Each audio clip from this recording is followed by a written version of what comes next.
Assalamualaikum warahmatullahi wabarakatuh.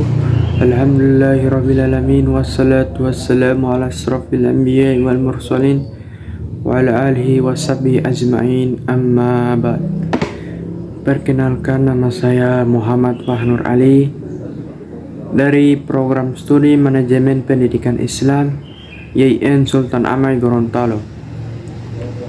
Di sini saya akan memaparkan atau menjelaskan hasil dari yang saya telusuri dari berbagai sumber atau artikel, yaitu makalah yang berjudul Ilmu dan Kebudayaan Manusia dan Kebudayaan, Dua Pola Kebudayaan, ditulis oleh Hikmayanti, Muhammad Alfi Masjidan, dan Zezen.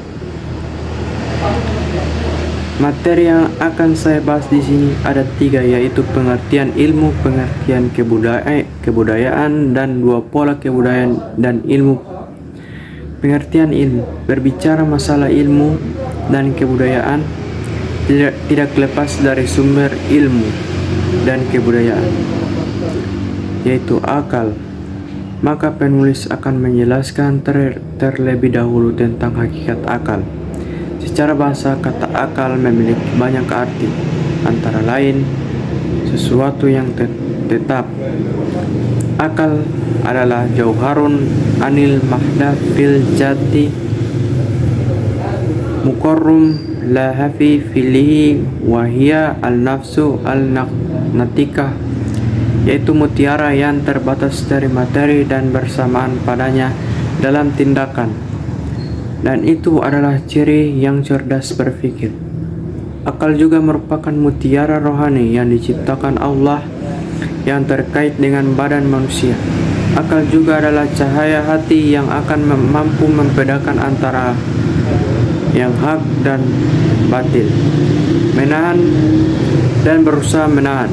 Sebagian lain menerjemahkan akal dengan berusaha keras. Itulah beberapa pengertian pokok bagi kata akal yang hampir melingkupi seluruh buku bahasa, dan semua makna lain sebenarnya telah mencakup ke dalam pengertian di atas.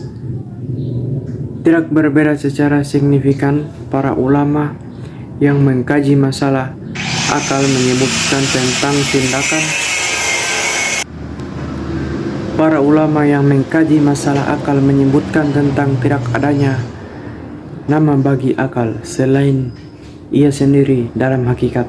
Sedangkan makna akal dalam hakikat bukannya selainnya disebut dengan zajirah, biasa disebut insting, yang diletakkan kepada manusia, di mana sebagian hamba dengan yang lainnya tidak mencermati, tidak mengkaji lebih jauh, serta tidak mencermati dari sisi indera, pengecapan, dan perasaan. Allah Subhanahu wa Ta'ala memperkenalkan akal ini kepada para hambanya melalui gazirah. Akal merupakan mutiara yang termahal yang dimiliki oleh manusia. Manusia tanpa memfungsikan akalnya untuk mengenal Tuhannya, maka nilainya tidak ubahnya seperti binatang. Pengertian kebudayaan. Kebudayaan adalah hasil karya cipta, pengolahan, pengarahan, dan penghargaan terhadap alam oleh manusia dengan kekuatan jiwa, pikiran, perasaan, kemauan, imajinasi, dan fakultas rohania lainnya dan raganya, yang menyatakan dalam berbagai kehidupan rohania ataupun kehidupan lahirnya manusia sebagai jawaban atas segalanya tantangan, ketentuan, dan dorongan dari intra diri manusia dan ekstra diri manusia menuju arah terwujudnya kebahagiaan dan kesejahteraan spiritual dan material manusia, baik individu maupun masyarakat. Kebudayaan berarti mempelajari suatu soal dari kehidupan manusia, baik seorang pribadi maupun sebagai anggota masyarakat dalam hubungannya dengan alam sekitarnya, karena kebudayaan adalah alam pikiran dan mengasah budi, juga mempelajari seluruh segi kehidupan yang merupakan pernyataan dari cara berpikir dan cara merasa masyarakat, dan dapat dipahami bahwa seluruh segi kehidupan diliputi oleh kebudayaan. Pada hakikatnya antara ilmu dan kebudayaan terdapat suatu paduan, karena dalam rangka pembangunan kebudayaan tidak terlepas dari nilai-nilai yang dikandungi. Dalam hal ini, ilmu berarti suatu cara berpikir yang menghasilkan suatu kesimpulan yang berupa pengetahuan, karena ilmu adalah produktif berpikir menurut sistematika tertentu yang secara umum disebut berpikir ilmiah. Dalam hubungannya dengan manusia, ada beberapa alternatif kedudukannya, yaitu ilmu menjadi alat pengantar ke arah kesejahteraan manusia. Di samping itu, dalam hal pengembangan kebudayaan, ilmu juga mempunyai dua kedudukan, yaitu merupakan sumber nilai yang mendukung terselenggaranya pembangunan sesuatu.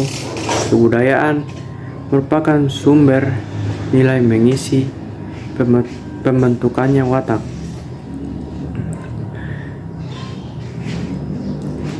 Sumber pengisi atau pembentukan watak manusia, masyarakat, atau bangsa. Antara ilmu dan kebudayaan berada dalam posisi yang saling tergantung dan saling mempengaruhi pada sisi pengembangan. Ilmu dalam suatu masyarakat tergantung pada kondisi kebudayaannya, sedangkan di sisi lain pengembangan ilmu akan mempengaruhi jalannya kebudayaan. Dan dalam beberapa tipe masyarakat, ilmu dapat berkembang pesat, demikian pula sebaliknya. Dua pola kebudayaan dan ilmu. Dua pola kebudayaan dan ilmu yang bergulir di Indonesia adalah ilmu alam dan ilmu sosial. Kenapa hal ini terjadi?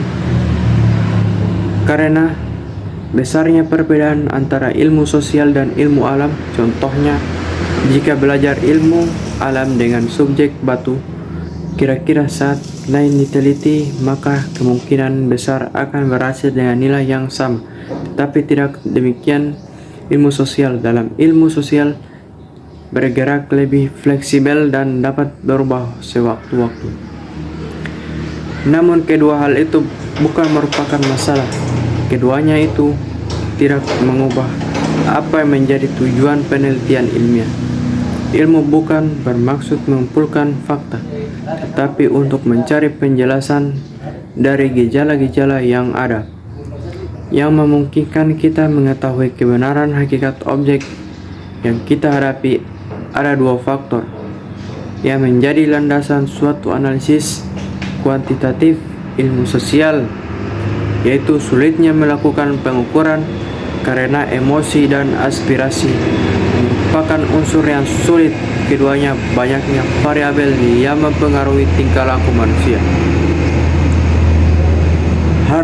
Hal seperti inilah yang menyebabkan ilmu alam lebih maju daripada ilmu sosial. Itu dikarenakan ilmu sosial lebih terpadu dalam kuantitatif, dan untuk mengubah ini, ilmu sosial harus lebih masuk ke tahap kuantitatif. Seperti ini masih berlaku terbukti adanya dua penjurusan dalam bidang kajian ilmu, yaitu ilmu sosial dan ilmu alam. Dalam pelaksanaannya, ilmu alam selalu dianggap lebih bergengsi dibanding ilmu sosial. Kita terobsesi untuk masuk jurusan ilmu alam, meski mungkin lebih berbakat dalam bidang sosial, sehingga secara tidak langsung menghambat perkembangannya ilmu sosial. Pada hakikatnya, harus kita sadari bahwa adanya dua jurusan dalam bidang ilmu memerlukan suatu usaha yang fundamental dan sistematis dalam menghadapinya. Perlu dicari titik temu di antara kedua bidang sehingga satu sama lain akan saling melekat, bukan saling terpisah. Karena bagaimana